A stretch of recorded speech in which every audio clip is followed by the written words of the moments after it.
how to get whatever you want. Here's what it says if you're ready. It says, ask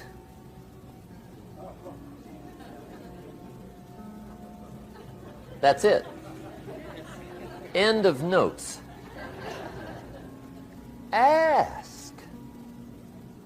If there's one art in life to learn extremely well, that's got to be one of them. The art of asking.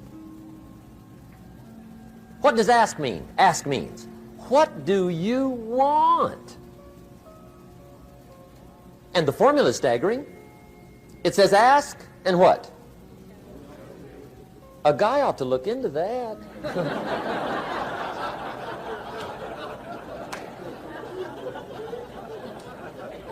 He says, yeah, but you work where I work, by the time you struggle home, it's late. You've got to eat a bite of supper, watch a little TV, get to bed. You can't sit up half the night, ask. And the guys behind. See, you've got to be better than a good worker. You've got to be a good asker. Now, let me give you 3 key points on asking and receiving. This can do it. Number 1, asking is the beginning of receiving. Asking starts a unique process, mental and emotional. I don't even know how it works. All I know is it works. It's like pushing a button and all this machinery starts working. I don't know how. It just works. There's a lot of things you don't need to know how. Just work them. Some people are always studying the roots. Others are picking the fruit. I mean, it depends on what end of it you want in on.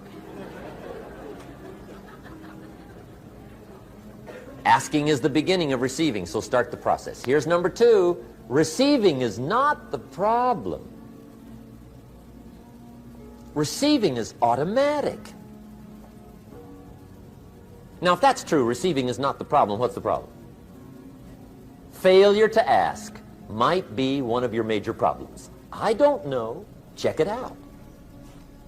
The guy says, oh, now I see it. I got up last year and hit it every day, but there's not a scrap of paper with my goals on it. Good worker, poor asker. So you've got to change that. Here's number 3. Receiving is like the ocean. There's plenty, especially in California. It's like an ocean here.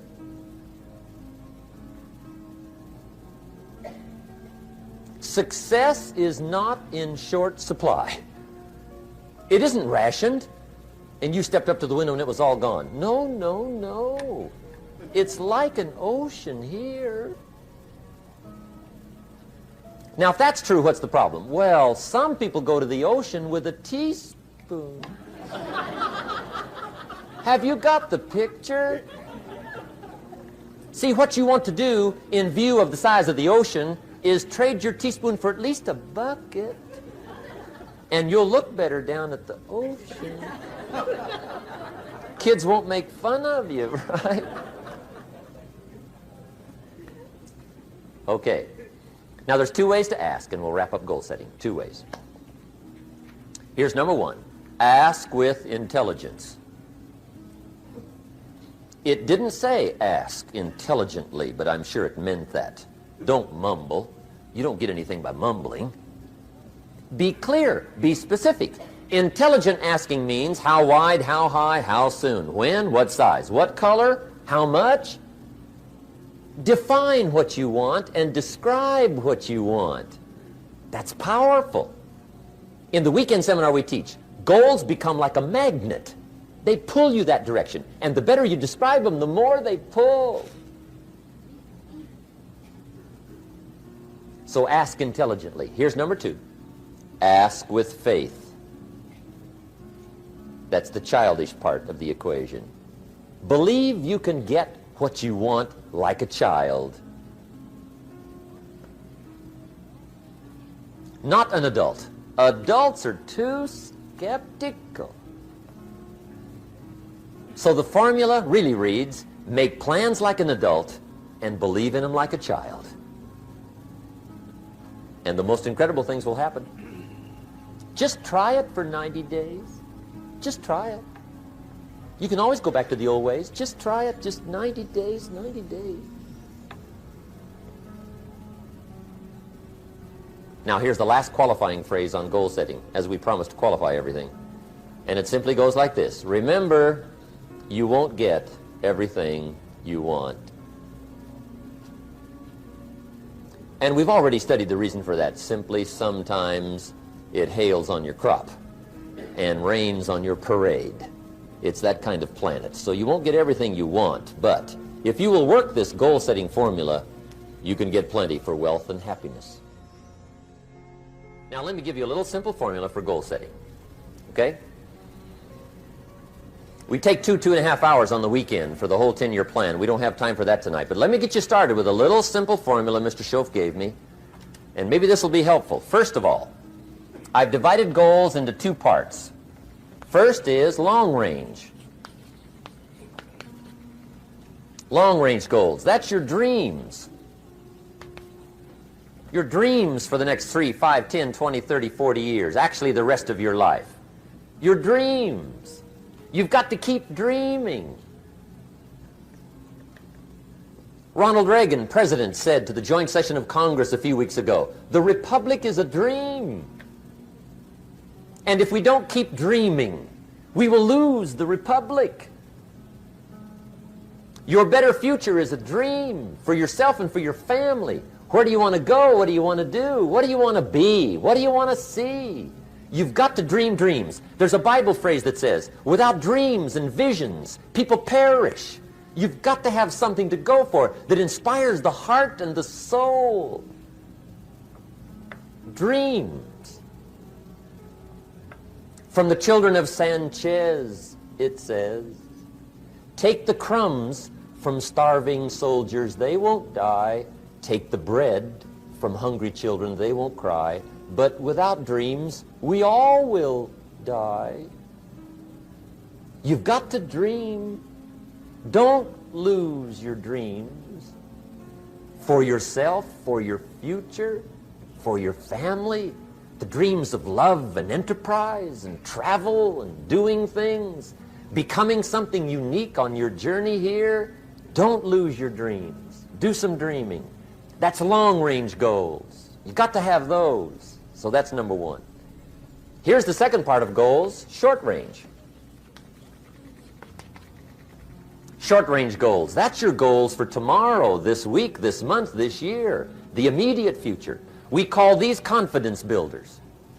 Because if you set up something short-range, go for it, get it, latch onto it, work hard, accomplish it. That starts building your strong feelings to go for your dreams. Now, I've divided goals into 3 categories. Here they are. Number 1 is economic. That's your goals for money, income, business, profits, production. Economics. Make sure you've got your economics well planned. Economics plays a major role in everybody's life. Economics is major, which means it ought to be meticulously well planned for tomorrow, this week, this month, this year, long range. What if you asked somebody tomorrow if you could see their meticulously well-planned list of economic goals? What would they probably say? They say, you some kind of a nut? You must be weird. Hey, I found out what success is. Success is doing what the failures won't do. Make sure you've got your economics well planned. It'll put you in the top 5%. One of the key little subjects we talk about on the weekend is the 7 fundamentals for wealth and happiness. And that's one of them, well-planned economics. It's a fundamental if you want to do well. Join the top 5%. Anybody in this room can join the top 5%, if you will. Okay. Now here's the second category of goals, things. Make a list of the things you want. And on my list of things, now I put everything. Little things as well as major things. Doesn't matter how small it is, it goes on my list. I used to just put major things, cars, homes. I don't do that anymore. I now load my list with everything. Everything. And the reason is, part of the fun of having a list is checking it off. That's it. Boy, at the end of the day, if you can go, got it, got it, got it, got it, got it, got it, whatever it is, right? You get into the habit. So load up your list, the things you want. Now, when you check off something major, celebrate. That's an important point to make. Celebrate your achievements. Live it up. Have a party when you reach something you've worked for a while. See, we all grow from two experiences. One is called the pain of losing. The other one is called the joy of winning. We need both of them. Amplify them as much as you can, which also means make losing painful. If you set up something, fooled around, didn't get it, put it on yourself. On the other side, if you did get it, congratulate yourself. Self-congratulations is a sign of maturity. Seeking congratulations is a sign of immaturity. But hey, winning and losing, see, that's what it's all about. That's the name of the game. Now, some people lead such mediocre lives, at the end of the day, they don't know whether they're winning or losing. They got no clue. Guy's just going through the day with his fingers crossed. There's a better way. Okay, here's the third category of goals, personal development. Put those goals together. Personal development goals. That's your goals to be stronger, more decisive, be a speaker, be a leader, learn a language, all kinds of skills. Okay? The whole weekend seminar was designed to improve all your skills so that you walk away more skillful. And that's what you want, the personal development skills. That's what attracts, that's what brings good things to your life, the person you become more skillful. Now, this is quite a package to work on.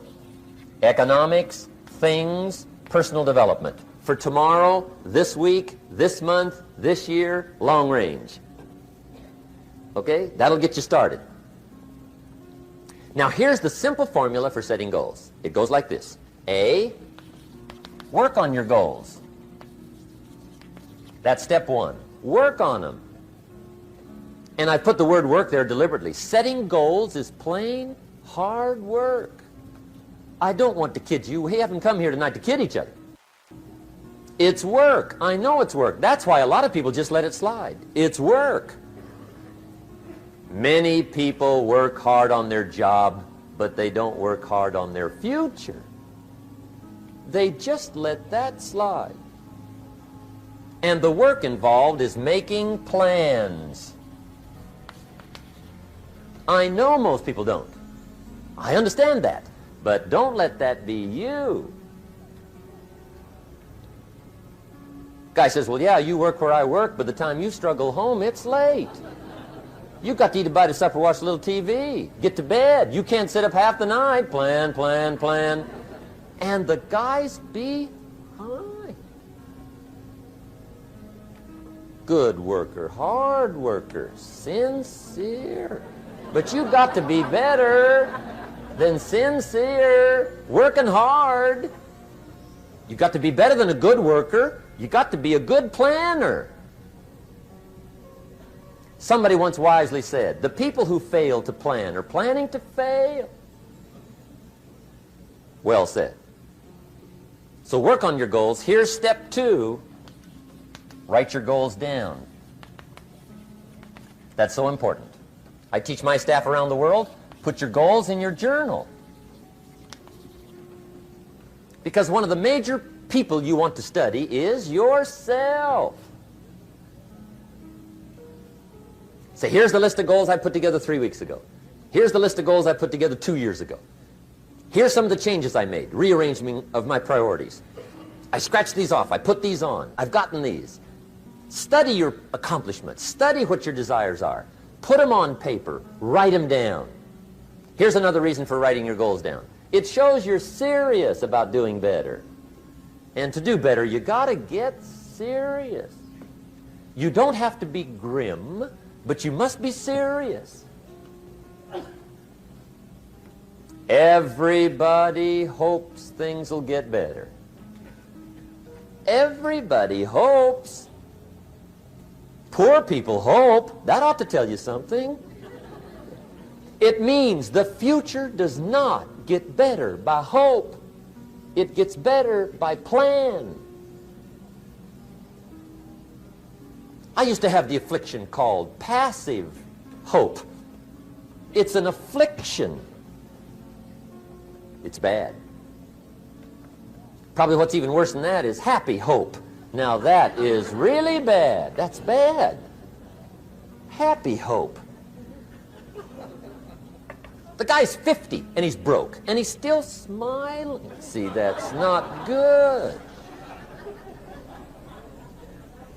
So get serious about your goals. Put them on paper. Write them down. There's all kinds. His goals, her goals, their goals.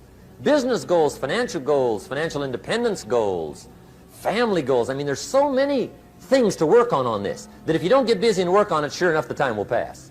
And sure enough, 5 years from now, you'll wind up where you don't want to be, wearing what you don't want to wear, driving what you don't want to drive, being what you don't want to be. Now's the time to fix it. Now, here's the third step to your goals. Check the size of your goals and the kinds of goals. How big they are, what kind they are, affects you. And here's one of the important phrases of the evening. Your goals are affecting you, whatever they are. Your goals affect your handshake. Your goals affect your attitude, personality. Your goals affect the way you walk, the way you talk, the way you dress. All day long, we're being affected by our goals. Now, some people have goals, but they have such lousy goals. The effect is bad. I asked a guy one time, what are your goals for this month?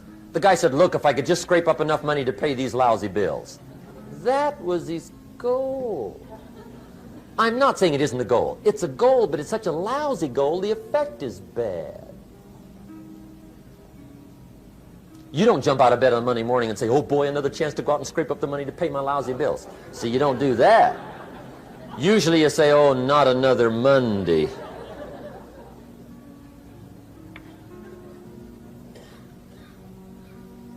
And some people have so given up on life, they have joined the thank God it's Friday club.